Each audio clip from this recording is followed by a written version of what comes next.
Yeah, let's go live. We are live. Okay, perfect. I'll be just right back. Just give me a minute.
Hello, everyone. Uh, Again, a very good evening to all of you, and again, hopefully, it will be fun again. So, uh, if we have known people, known friends, just let me know. Just put it on chat. If we have people whom we know, it's always great to see known faces as well as new faces. So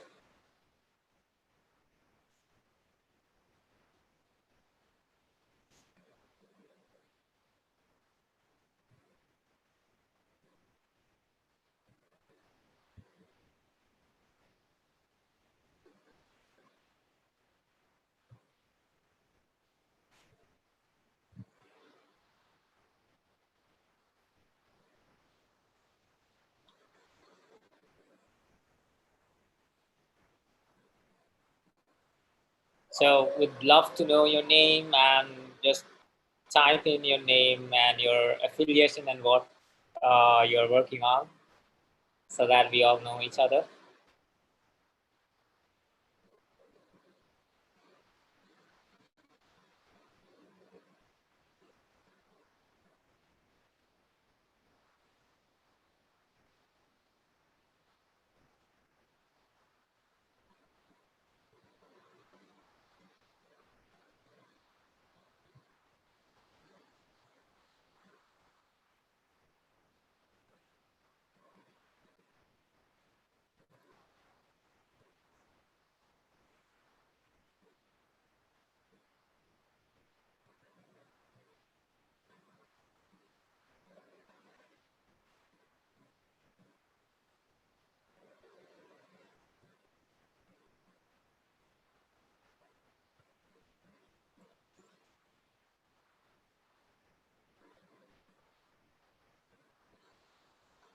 Anyone who has joined in,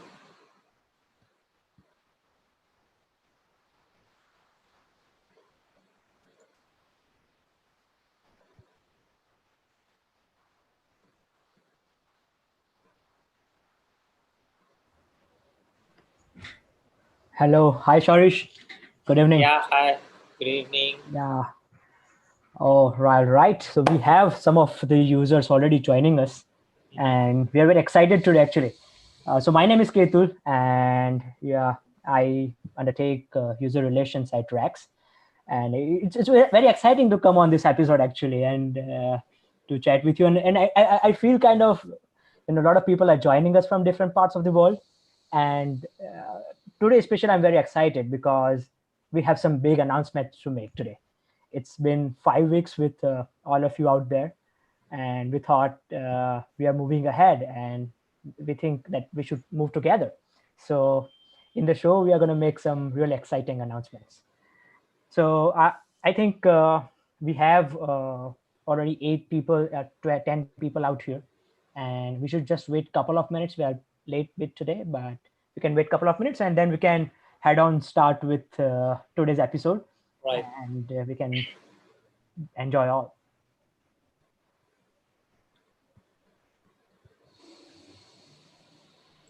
So, guys, we are speaking out from India, and it's been quite wonderful to connect with all of you out there. So if you can just comment us where are we from, it will be exciting to know that we have people joining in from different countries. So in registrations, we have gotten from 14 countries. So very excited to be here.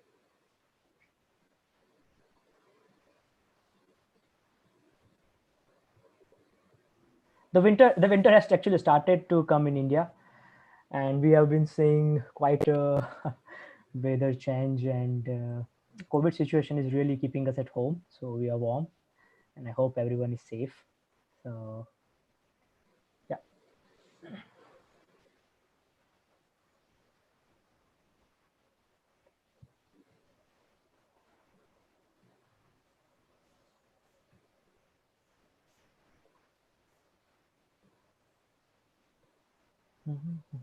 Hello, Kanwar.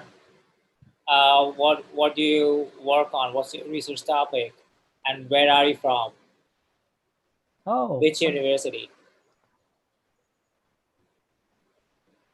I think Convo has joined us quite a time. I think he was in the last session as well, Sourish.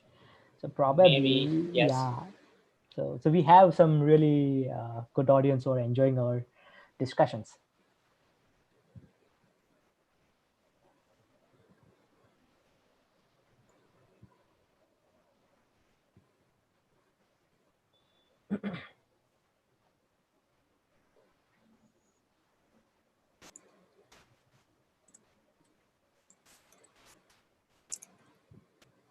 Anyone else out there want to introduce yourself, and then we can start.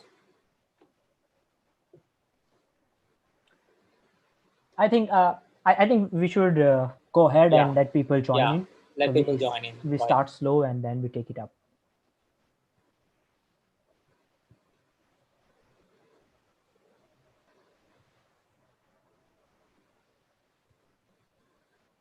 All right. So Ketu, you had some announcements to Yeah, make. I'm very Yeah. excited on that part actually. Hi, Nathan. How are you? To all of you out there, we are very happy and very glad to. Oh, it's an overwhelming support actually to our YouTube live. It's been 5 weeks, and we have been joined by people from the very first episode to today. And actually, the last episode with Tirthankar is actually has opened up a lot of interest from different researchers from across the world. And we thought, why not just make it that real and move ahead with that thing? Okay. So, to all of you out there, we are announcing officially that Saturdays with Sourish will be accompanied by people from different backgrounds and from research interests, starting from academicians, professors, librarians, research scholars, and even some proven researchers from the industries, okay, who are leading some companies or labs or even leading research across different domains. So now onwards, Saturdays with Sourish at 9 p.m. IST will be with one of the community member out there, and they will share Right. their ideas, and we will be happy to discuss with all of you. And it will be very interesting to learn from all of these guys who have proven their approach in the research and has proven and track record. It will be very interesting. At the same time, we are not losing our true assets, okay, where we started. So we are going to continue our sessions on research with me program, okay, where we discuss on different topics, okay, that we usually do at Saturdays with Sourish, and we are going to keep it rolling. Okay, so now we think that we can take that session into Right. some time between the week, okay, and we can do that. And with discussions with our team and getting some feedback from the community, we decided that let's go out there and do it on Wednesdays. But one thing that we are quite confused about it, what time is suitable to you all? Okay, Yeah, for the Wednesday session. right, for the Wednesday session, because we want to do it with you, and we want to do it at the convenience of everyone joining here. So let us know your time. Okay, we suspect that we usually do it in the evenings. So we are also running a poll on our on our Facebook, LinkedIn, and Twitters. You can go out there and vote for it. The time that we have is 9 p.m., 10 p.m., or 8 p.m. IST. So which one would you like to us to do the show? So that's just one announcement that we are making right now. And in between, we have another important announcements to make that we can take it along while we're doing the discussion. So I think, I think, sorry, it would be Right, great if we can start today's discussion. right. All right. So, okay.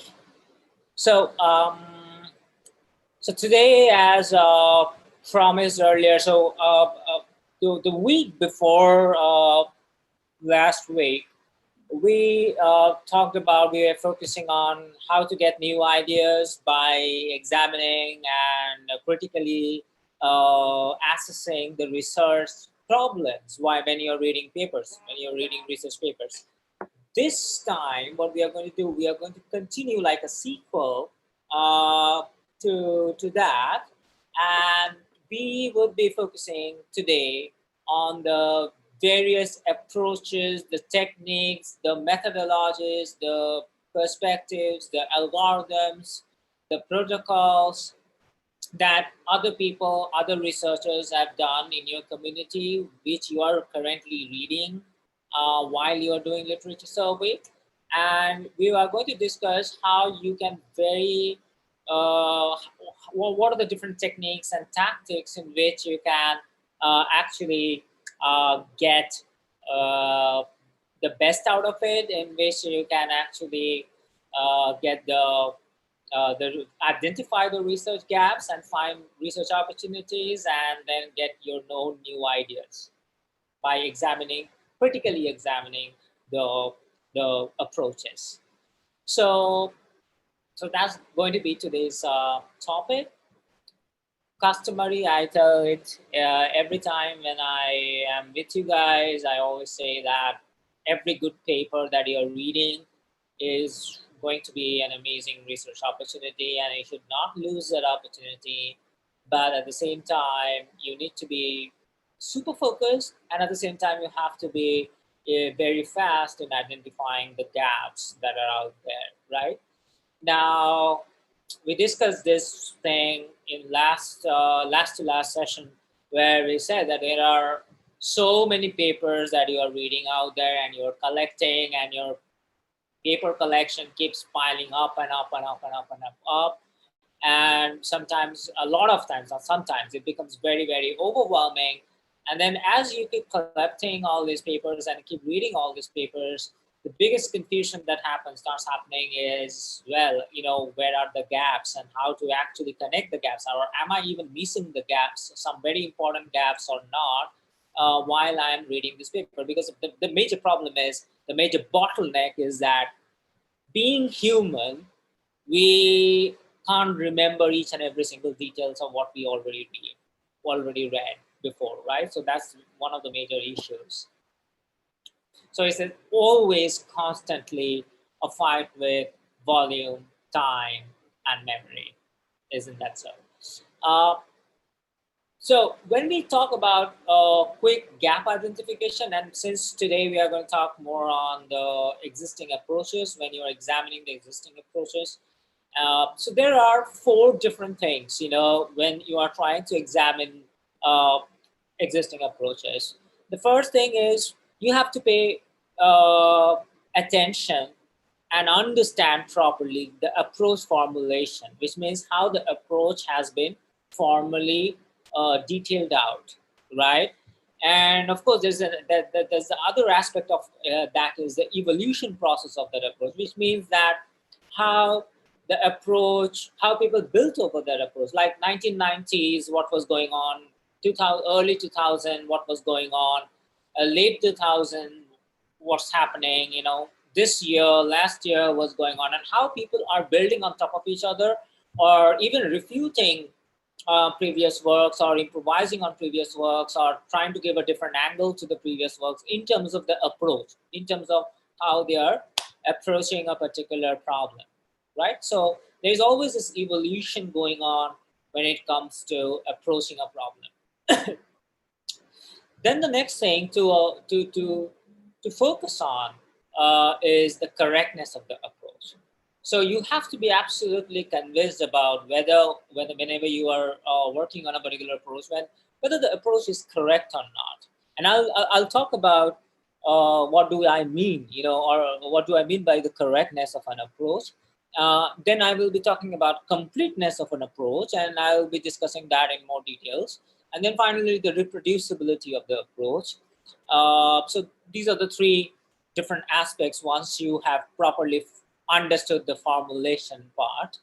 And then comes your, how to come up with your own new ideas while you are doing those things. And then how to maintain a nice record of all the new ideas that you are getting, like a working note, right?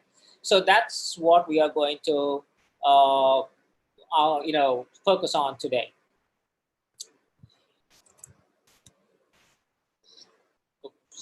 So okay, so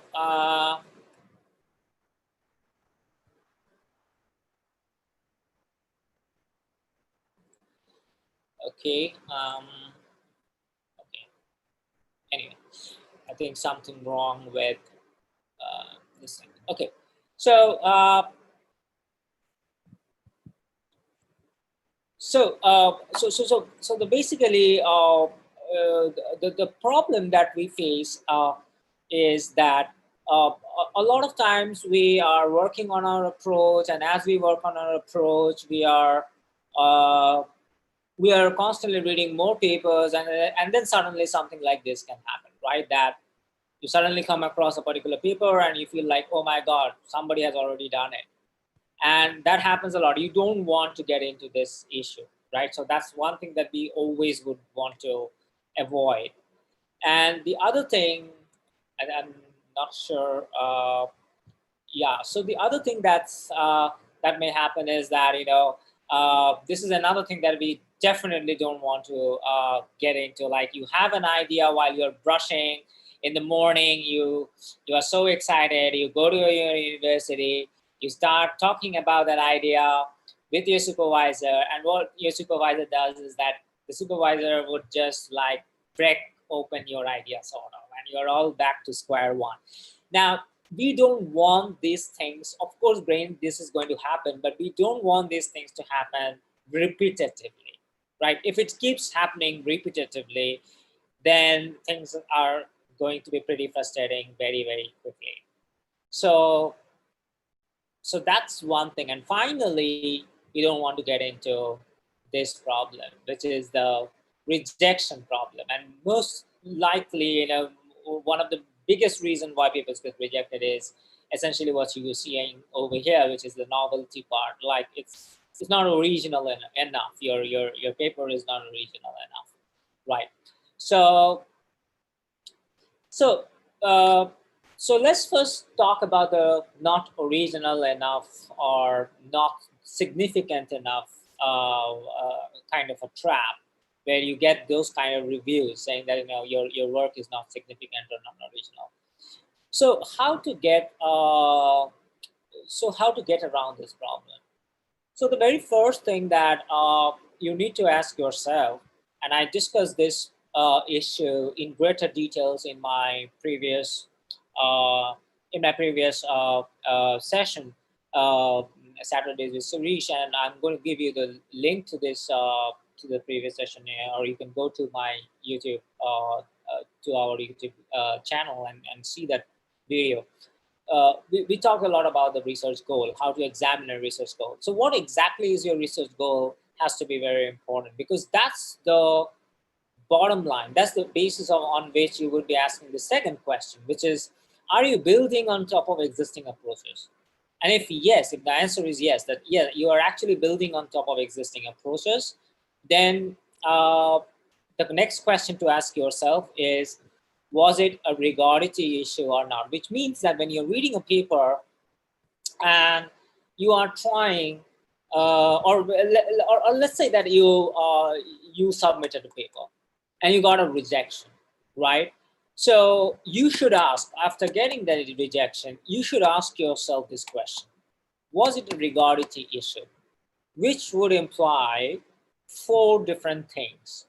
First, it might very well happen that some additional proofs are required, and which were absent and which were missing, and that's why there was a question on the rigority. Uh, the second thing can be that your empirical evidences were not robust enough, uh, and that can be the second problem with your paper. The third problem with your paper can be that uh, your experimental design was not completely unbiased. So there were certain biases, and by biases I do not mean that you did it intentionally, but just the experimental design was not really done in a way that would eliminate a lot of biases that you could have eliminated. And then number four can be that the evaluation metric that you chose to see whether your approach is good or bad or ugly, uh, that metric itself has issues, and you could have chosen better evaluation metric. Now, on the flip side of it, when you're reading a paper, uh, let's say that you're reading somebody else's paper, you should ask the same question while you're reading the approach, while you're actually focusing on the approach of the paper. You should almost be like in the reviewer's shoes, sort of. And you should ask the same four questions while you're reading the paper, because that is the basis of how you could actually make your literature review extremely thorough. And these four questions will be the basis of finding new ideas, because the moment you start asking these questions while you're reading somebody else's approach, you will automatically start getting new ideas, or at least getting to understand what are the research gaps or the research opportunities which you need to dig deeper into, right? Uh, but sometimes it may happen that the problem is not really on the rigority. So the rigor, it is, there is good enough rigor in the paper which you are reading, or your own paper which you have submitted, but the problem can be more in the completeness, right? So by completeness, what it means is that the approach did not solve the problem that it claimed to solve completely. Okay, so which means there are some leftover aspects of the problem which was not touched upon, and that can be a fantastic research gap for you when you're reading a paper. So you should also ask this question while you're reading a paper, and you should keep asking this question to yourself: is it a completeness issue? Is it an issue that's which means that the approach, whatever problem that the authors have said that this is the problem that we have solved in this paper, but you should question that. You should ask whether that you should ask yourself whether the approach is really completely solving whatever the authors claim to solve, right? The third aspect can be that there is some problem, some trouble with the reproducibility of the approach, which means that if the authors have taken some approach, you should always ask yourself this question: can I reproduce? If I take the same approach, will I get to the same results? Right? So if I take this approach, will I get to the same evidences or the same findings, research findings? Or what do I think? What's my opinion about it? And a lot of times, when, or am I having some doubts about it? Like maybe I'm doubtful, because it doesn't make sense. Maybe something is off, sort of. Something doesn't make sense, that if you take this approach or if you take this path, then possibly this cannot be the results. So maybe I need to verify, I need to double check, and I need to figure out whether the authors missed out on something, or whether there was some error somewhere or something like that, right? So at this point, I'm going to see if there are some questions. Otherwise, I'll keep moving. Uh, so any questions so far?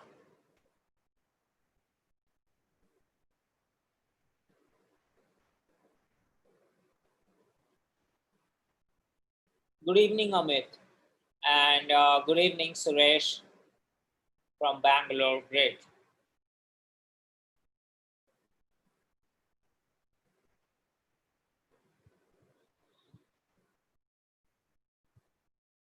So any questions so far? Otherwise, I'll continue. Yeah. So let me just continue.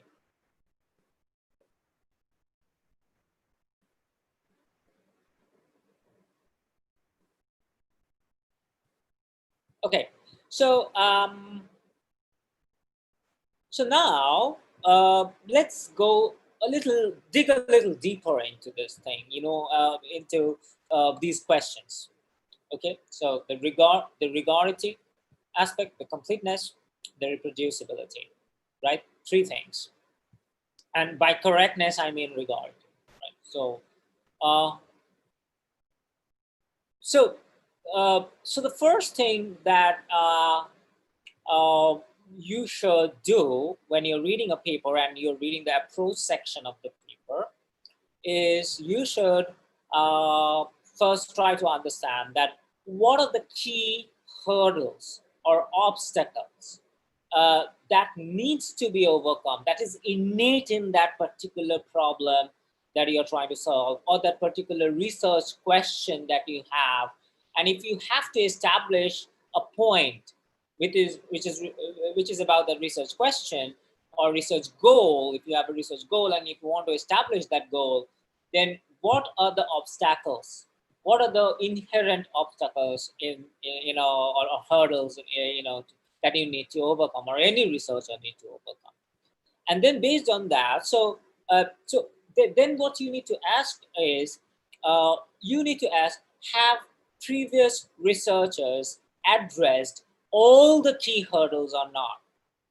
Okay, so when you're reading all these papers, like let's say that every week you read 7 to 10 papers, or maybe even 15 papers, and every time when you read the paper, you're reading the approach section of the paper, and every time you should ask these questions.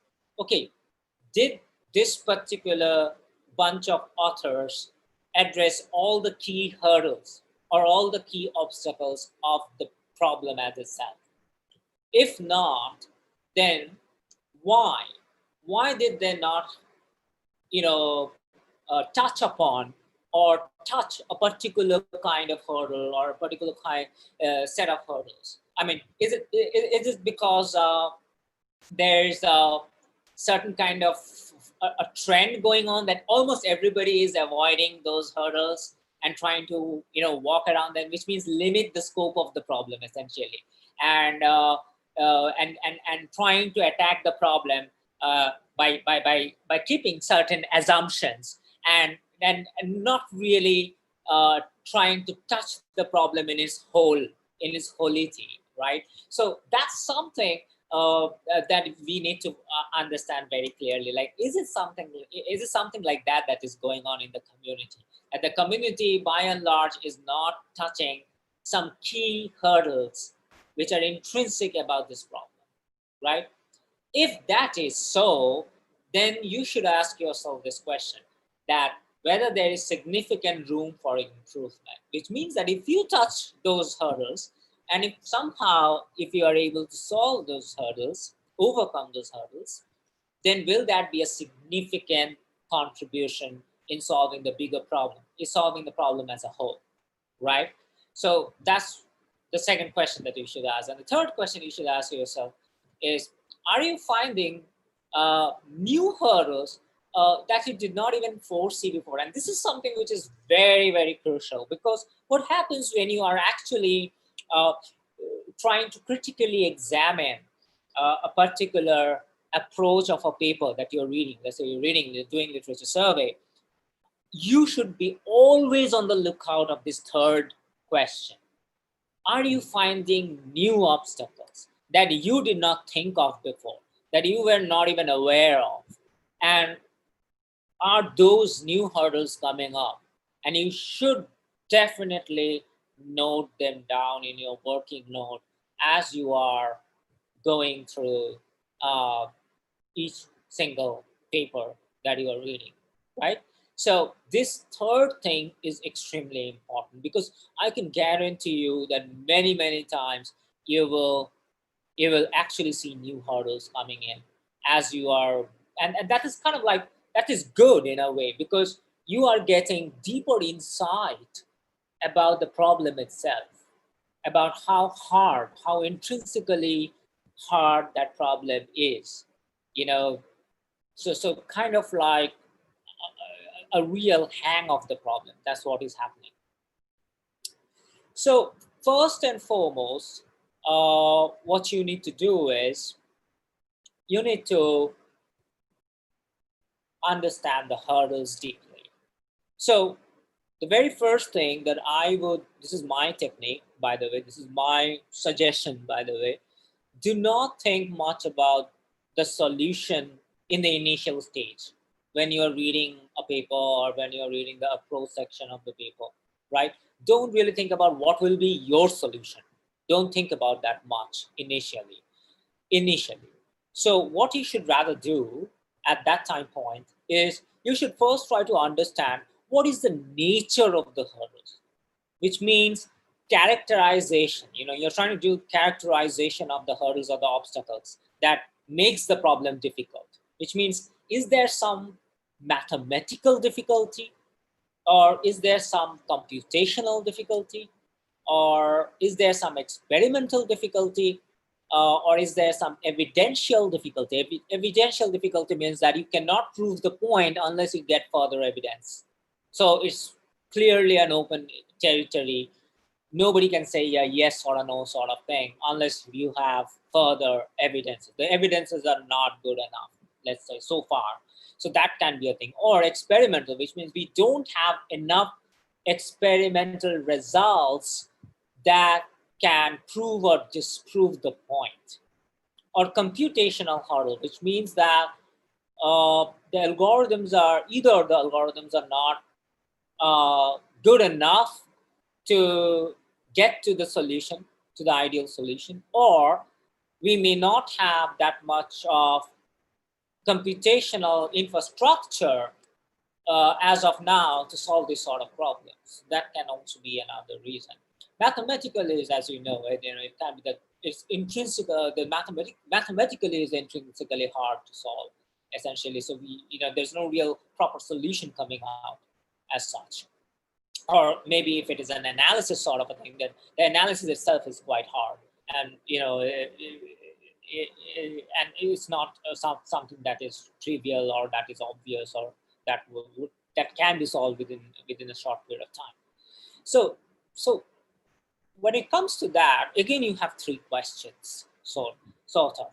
The first question that you should ask yourself when you're reading, or when you're trying to think about the hurdle itself, the obstacles themselves, the first question you should ask yourself is how researchers have described these hurdles or these obstacles since the beginning of the problem itself. When the problem was first observed, when the problem was first taken up by the research community, how did people start describing these hurdles? Because I'll tell you, you might feel like, why should I be bothered about description of the hurdles themselves? Because a lot of times, you will see that at the early years of a particular problem, people are not very crisp about describing the intrinsic hurdles, because also because of the fact that a lot of times those hurdles were not even clear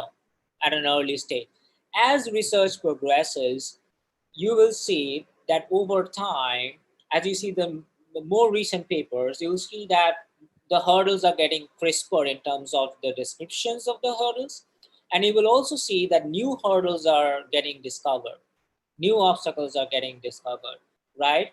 And a proper formal description of the hurdles. Now, formal may be mathematical, but maybe some discipline specific proper formal way of this description of the hurdle helps us a lot in figuring out what actually is the hurdle is, because that is a starting point. Because if you don't understand the hurdle themselves, you won't be able to get to the solution.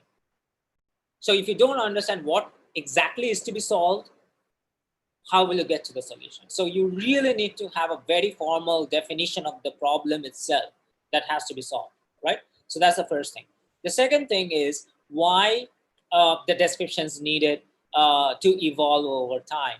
That is also something, that was what I was talking about in terms of the evolution, which means why people have to evolve and keep changing these descriptions, or the definitions as they evolved over time. And then new things added up, old things got modified. People started defining or framing it in a different way.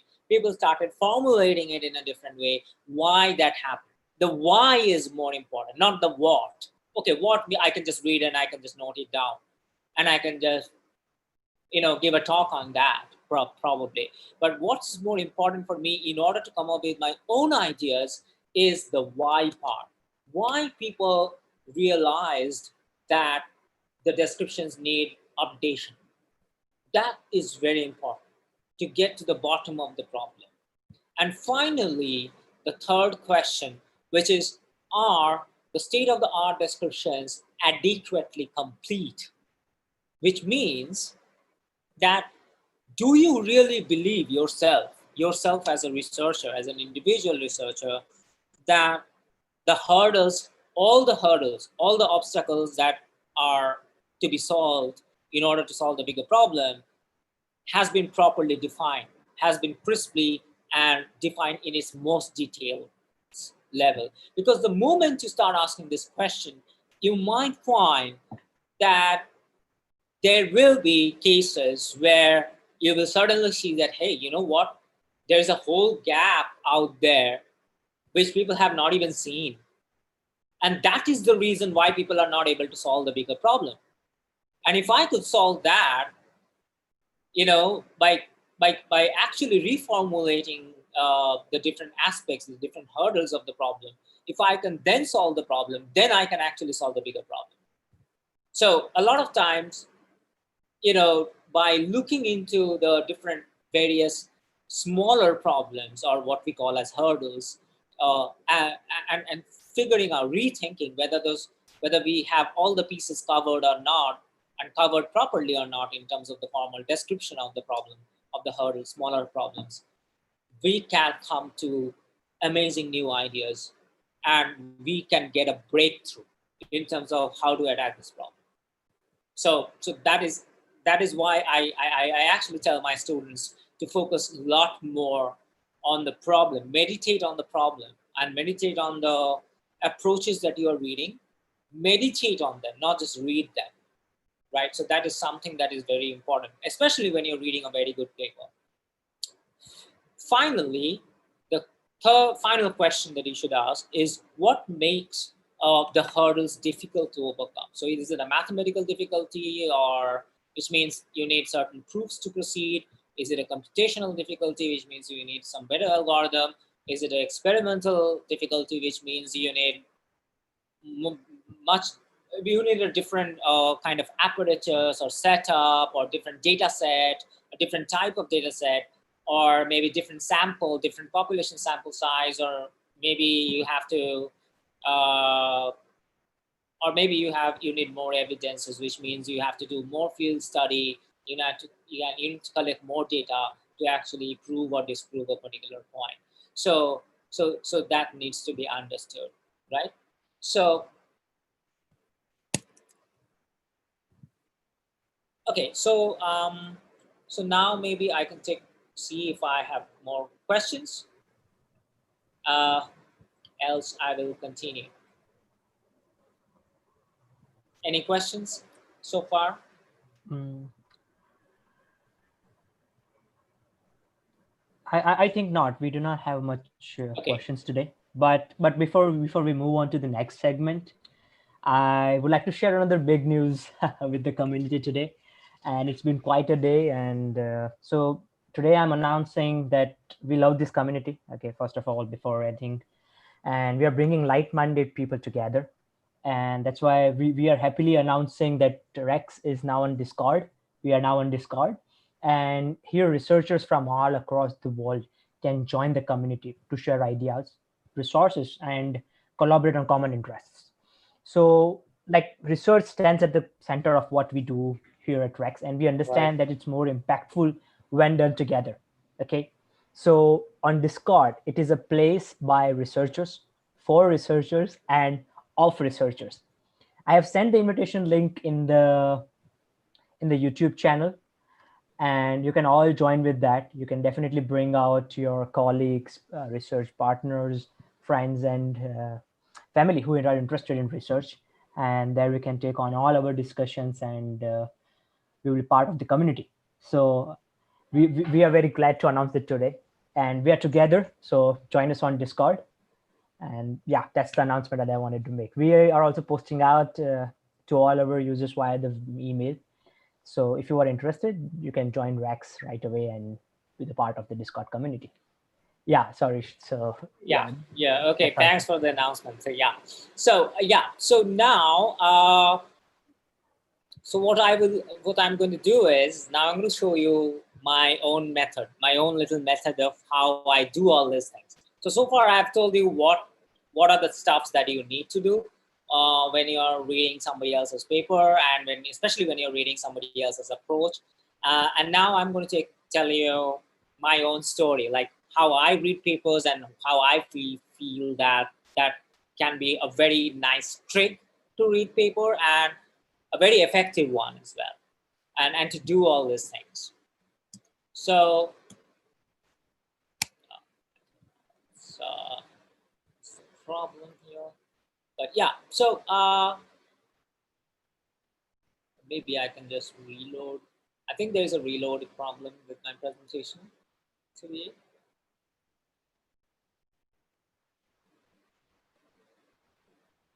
All right, yeah, hopefully it should work now.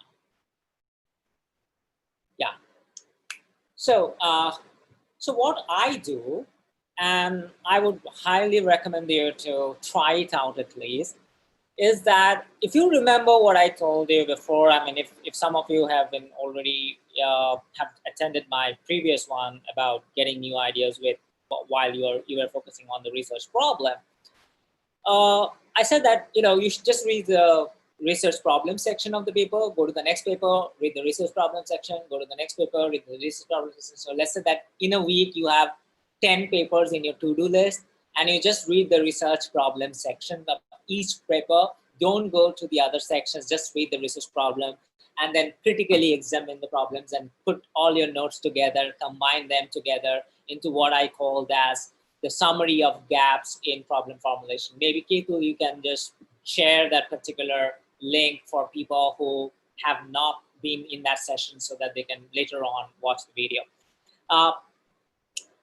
Today what I'm going to do, I'm going to follow the same style, but this time what I'm doing is I'm back to those papers, the 10 papers, and now what I'm doing is I'm actually looking into the approach section, the method, all the sections that would be constituting the method followed, or the approach or the technique followed by the authors, right?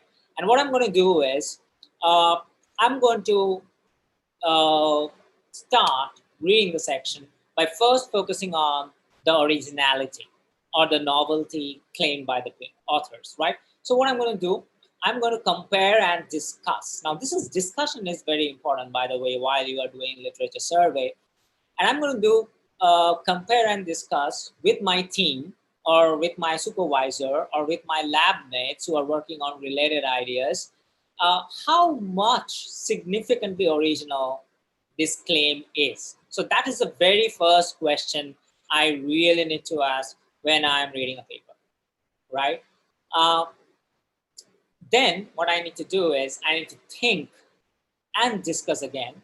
So discuss is always going to be there, whether what the authors missed out to in terms of addressing certain aspects of the problem, and I would be and maybe those are the points which actually I jotted down when I was going through the problem formulation, and I felt that okay, these are the points that have to be addressed, and if I see that the authors missed out on those points, then I should start jotting them down.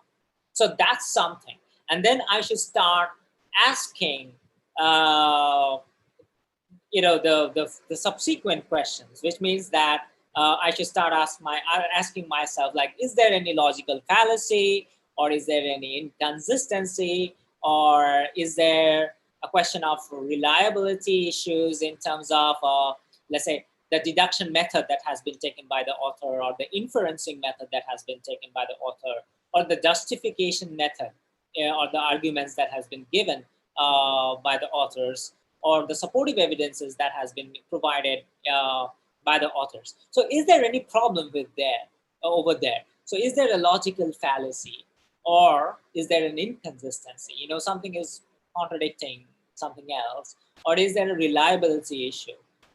So that's what I'm going to think about, and I'm going to discuss about when I'm reading the paper. The second thing that I'm going to do is I'm going to actually then just figure out, are all the steps in the approach, right? Whatever steps the authors have made, are all the steps, if I perform the same steps, can I get to the same findings, same research findings or not, right? And that's something that has to be thought about and has to be discussed and brainstormed about. So whenever you have a very good paper to read, these are the two things that you should be doing. And I'm now going to show you how you can do these things inside Rax, right? So let me just quickly take you to Rax. So for those people who don't know yet how to find Rax, so the website is Raxter.io. So this is the website, and you get on Rax, and it's a very, very simple login and sign up process. So once you log in, you come to your universe of research projects. So these are all the different research projects that I'm currently working on, or I have already worked before, and so on and so forth. And I'm going to show you one particular research project that we are currently working in Rax. So the project is structured this way for those people. I'm just quickly mentioning for those people who don't know yet what Rax is. So you have literature, which is your reading list, which will consist of all the papers that are in a to-do list, or all the paper that you have already read, or all the papers that you're currently reading. So that will be over here, and you can upload it from multiple different places, including your computer or desktop. And then these are the working notes which I discussed just now, that while you're reading papers, you will get all these ideas. What are the research gaps? Where are you finding issues? And these are the working notes. This is drafts, so that's drafts. Suggestions are like whatever you do inside Rax. Rax understands what you're doing and keeps giving you lots of other research papers, depending upon where exactly is your current point of attention. Like what, even a slightest of highlight that you are doing, or a note that you take, or a discussion that is going on with somebody inside Rax. Rax learns that and gives you research papers based on what exactly you are currently interested in, right? So that is what how Rax, at a very fine granular level, it does that. So let me just go inside a particular paper and show you how it works. So I open a paper by double clicking one of the papers. So this is the Rax reading room, right? So when you open a paper, what happens is automatically on the right hand side, Rax shows you some papers that are related to this paper. So that's kind of the basic starting point sort of suggestions. But today what I'm going to show you is something very interesting. So let's say that you are reading this paper and you have to go through the approach section, and you need to figure out what's the novelty, or originality? Because that was the first question over here, as you can see. What is the originality claimed by the authors? So what we have done in Rax is something amazing. This is a very recent feature. We call it key insights. So what it does is that it reads the entire paper on your behalf, and then what it does, you click on it, it actually figures out the possible originality, as you can see under a pro. So it actually bucketizes, or it converts the entire paper into these sections, like research goal, scope of research goals, presumptions or the assumptions made in the paper. Within approach, it has possible originality, methodology taken, comparisons and adaptations taken by the paper. Then it have the evaluation setup and goal, evaluation method, research data usage, observation, speculations, if at all there are some speculations, then what are the speculations discussed by the authors, and possible research opportunity for you, right? If you are reading the paper. So this is where the AI part of Rax comes in. Now, what you can do is that you can quickly click on possible originality, and over here, as you can see, it gives you the basic. So I can either do a quick read, or I can click on show details and actually see the detailed possible originality of this paper, right?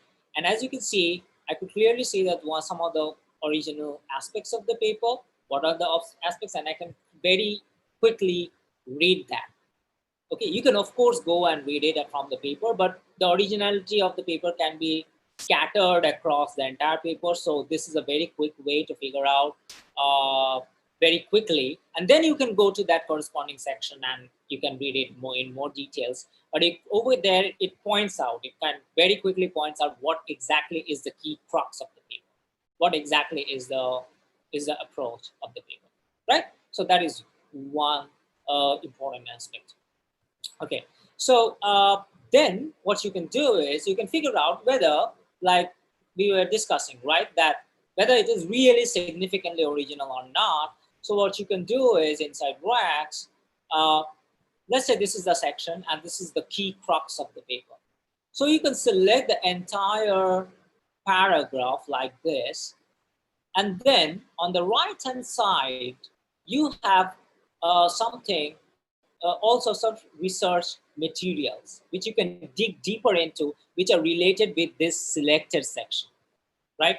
So like over here, I have more research paper or literature. So what I can do is I can click on research papers, and Rack starts understanding what is the key narrative of this selected section, what exactly is the novelty, and it starts matching it, that approach, with with all sorts of other approaches that are related to this particular aspect of the paper, which makes me have a much better idea of figuring out to what extent this novelty which the authors are claiming is actually novel, and what is the that delta sort of in terms of uh, in terms of what other people have done versus what you have done, right? So that is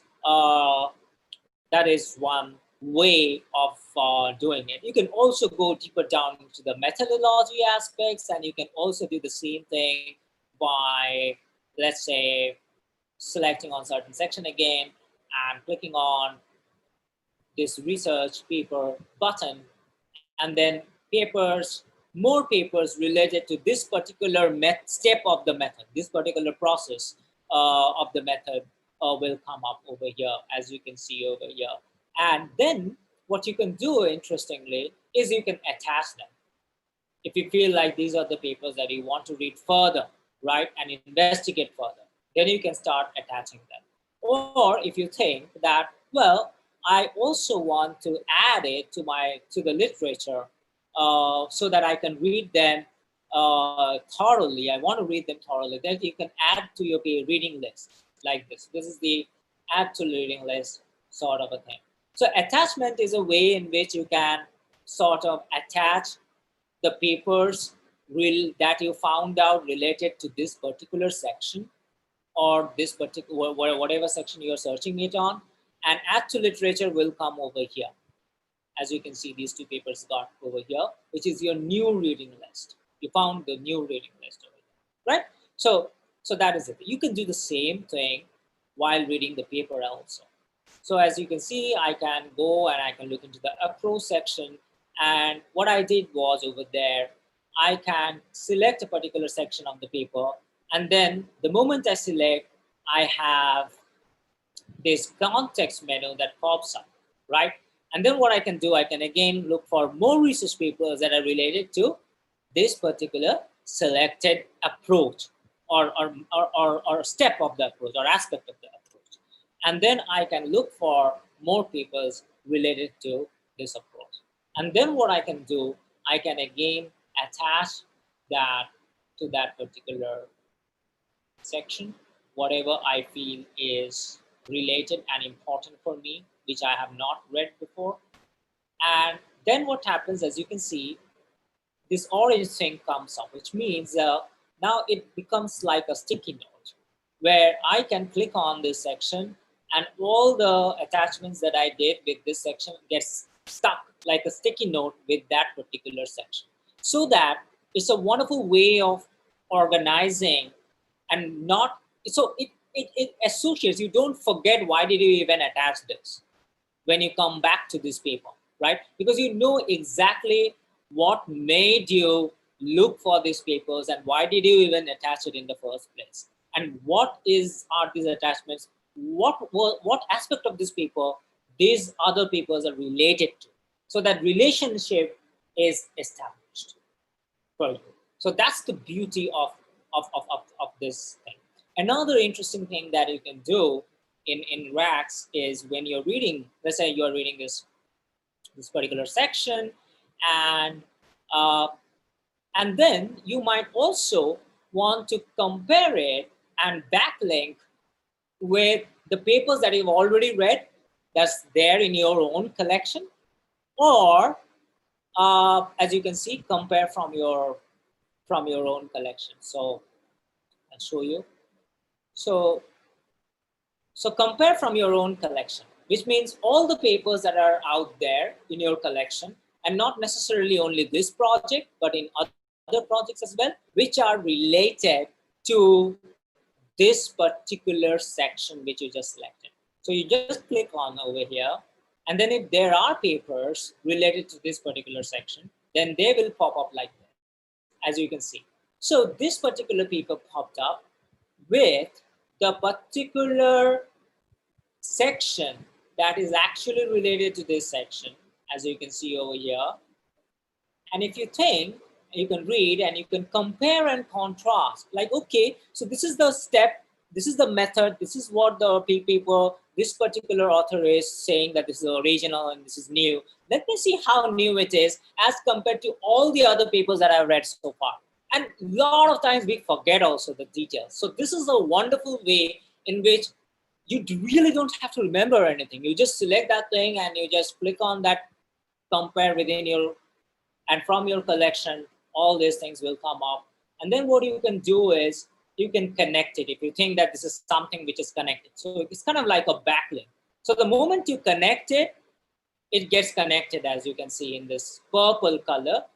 And you can also put some notes over here saying that similarity, this is similar in this way, this is dissimilar in this way, dissimilar in this way, and these are my to-dos that I want to do, and you attach it.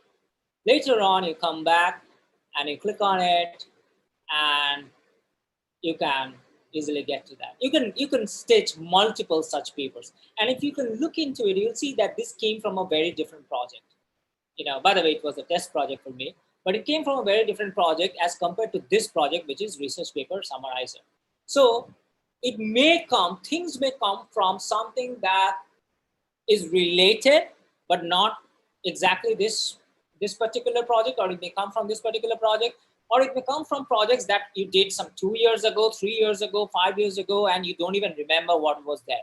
Rax remembers everything for you. So that's another AI aspect of it. And this is not keyword, by the way. It actually understands the argumentative structure. What exactly is the is the key idea in this section. And then it starts to relate that with other ideas in other paper in every section. And then it also tells you what section it came from, right? It came from related work of this paper, and you can attach it that way. So that's the wonderful thing that you can do for doing this thing, like compare. And now the discuss part, I'll show you how you would do it, is you can actually also do something very interesting. So whenever you have a paper, you have a critique template.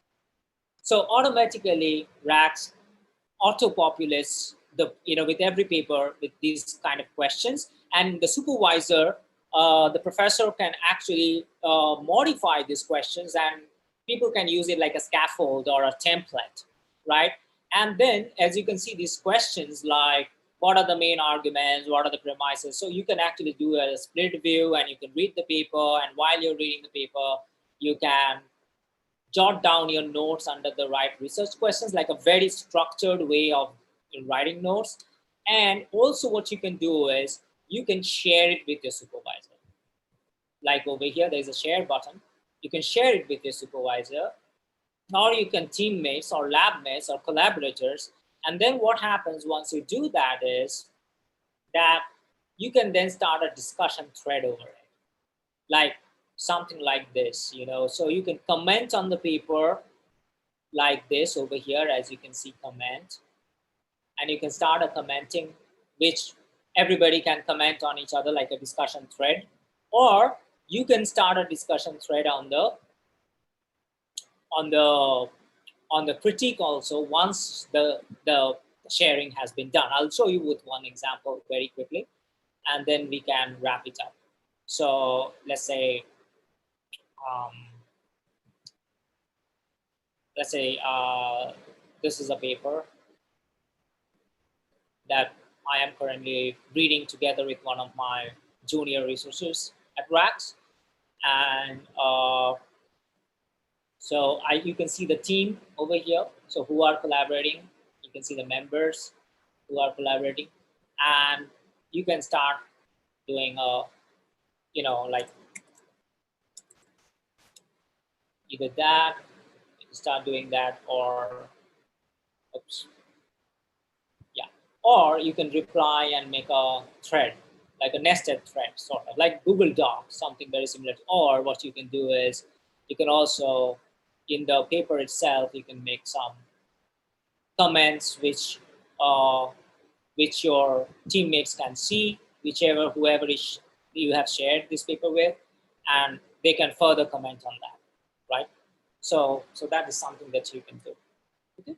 So this is how you can actually do these steps. Like you can focus on the originality, you can focus on the logical fallacy, the inconsistency, and we give you this lovely critique template where you can actually like significant implications and so on and so forth. And also the key insights will also help you in figuring out whether there is something or not, what are the assumptions taken by the paper, and so on and so forth, right? So speculations made by the paper, made by the author, and so on and so forth, right? So that's something that we are doing, and that's again the AI part of it. So maybe now it's good time. I'm kind of like done. So next Saturday, what we are going to do is that we are going to talk about critically examining the evaluation setup. So that's the final step of getting new ideas. That's another area where actually you can get a lot of new ideas. So 3 parts. The first part that we covered last time was getting new ideas while you were critically examining the problem. The second part is to what we discussed today, getting new ideas while you're critically examining the approach. Then the final part is what we are going to discuss on Wednesday, which is critically examining the evaluation setup, right? So that would be it. Now, questions?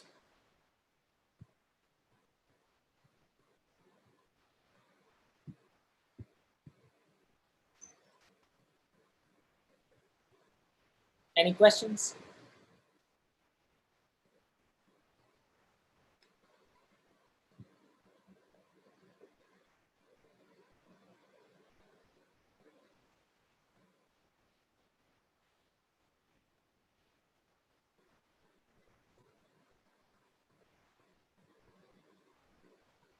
Good evening, Kamal. Great to see you again. And good evening, Amrinder.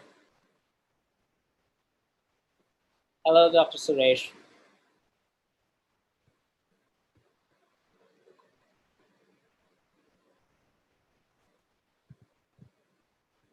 Any questions? Kamal asked a lot of questions. So what Kamal, do you have any questions? Usually Kamal asks a lot of questions.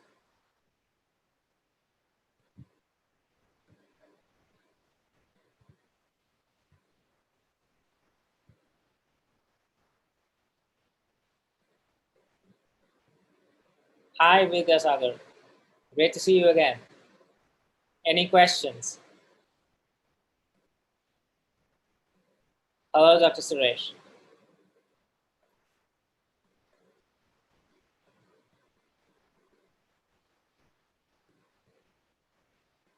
Let me know. I mean, if you think that this is for Dr. Suresh, let me know if you think this can be useful for your students.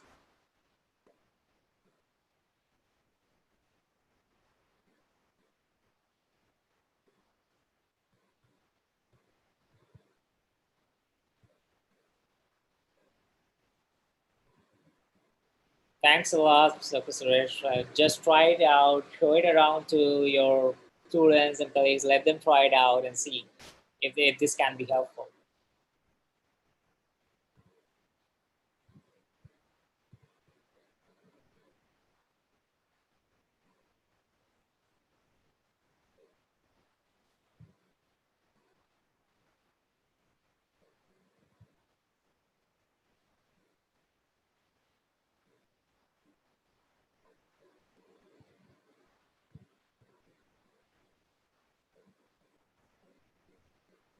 Uh, how Rax help to formulate research question and help it to choose appropriate research methods. Okay, so we are, Vidya, there's something that's, I thought that I would like to, well, I'm revealing something that's kind of a secret thing that is happening. One thing that I can show you, which I forgot to show you, is that, you know, so for, so let's say that I am reading this paper, uh, let's say this one, and what I can do is when so by default Rax gives you these related papers, right, which is all the papers that are related, which are dealing with this particular problem. But to be very specific, you can actually go for, you can do something called, you know uh, like similar approach or similar problem statement. So actually you can click on similar problem statement and apply it, and now only those papers are going to come in that are related specifically to the problem, the research goals of this paper, specifically related to that, right? Nothing more, nothing less. So that is something that will happen, right? uh, the other thing that you can do is where you can look for similar approach.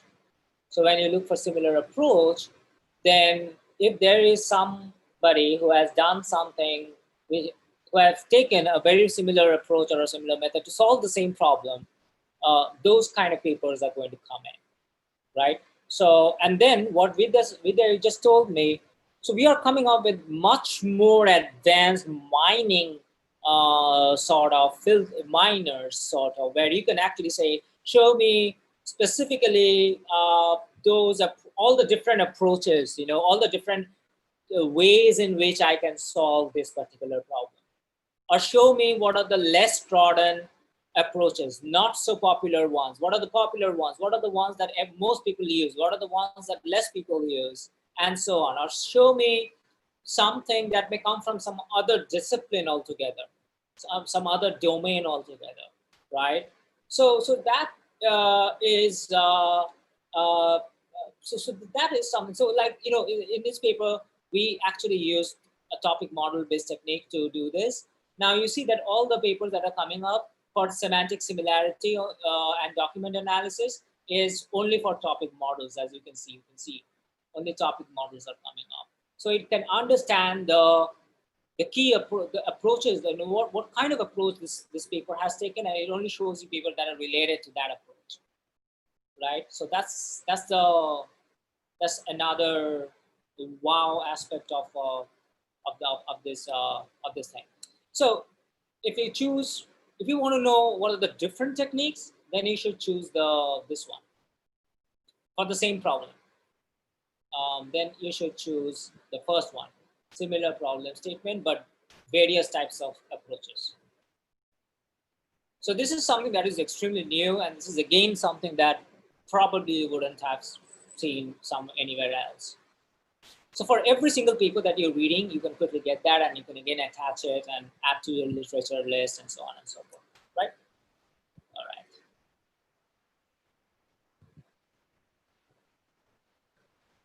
How racks help to formulate research title for new research? Okay, so we will have a whole session on that with Sagar, I promise. And also we are working on a particular feature for very early stage researchers to show you the entire landscape, like what are all the different types of research problem in a given area or sub area that you can work on. And we can also show you how people are titling, sort of how people are putting titles in those, what are the different types of titles that you can get from there, right? Even from here you can get to see that. Like if you choose the similar problem statement, and you can actually choose how people are, so because the problem statement is just the same, right? The same problem, right? So now you can choose how people are actually uh, trying to work on the same problem by looking into different and how they are actually doing the title, what style and way they are using to actually title their work. You can see so many titles, right? This is more of a survey paper, but yeah. So you can see. So what are the different styles of titling, and also what are the different approaches for the same problem, right? So you can see that entire platter. So it opens up the platter for you.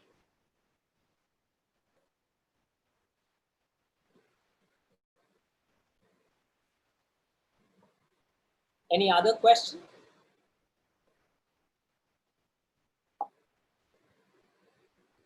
Else, probably we can then wrap it up for today. Ketu, any final announcement? So next Saturday we are going to bring in one of my closest friends, Professor Anil Roy, and he's a very interesting character, a very close colleague of mine in my own university. And he is somebody who works on multiple different types of research problems, and he can show you, he will bring you this whole perspective of how you can actually walk into multiple different new territories while still bringing a lot of knowledge and a lot of techniques that you have acquired in a one particular research area, and how to apply, or how you can actually do a lot of cross-disciplinary application of those techniques when you're entering into a new problem or new sub area. And we will be having some fun discussions, some fun fireside chat sort of in the next Saturday. So that would be, and he's a very interesting character, great character to have a fun chat with. So we will do that next time. So I guess that would be it, Ketul. And so if you have no further questions, then thanks a lot for attending, and stay very safe and healthy, right? Bye-bye, and good night. Bye, everyone.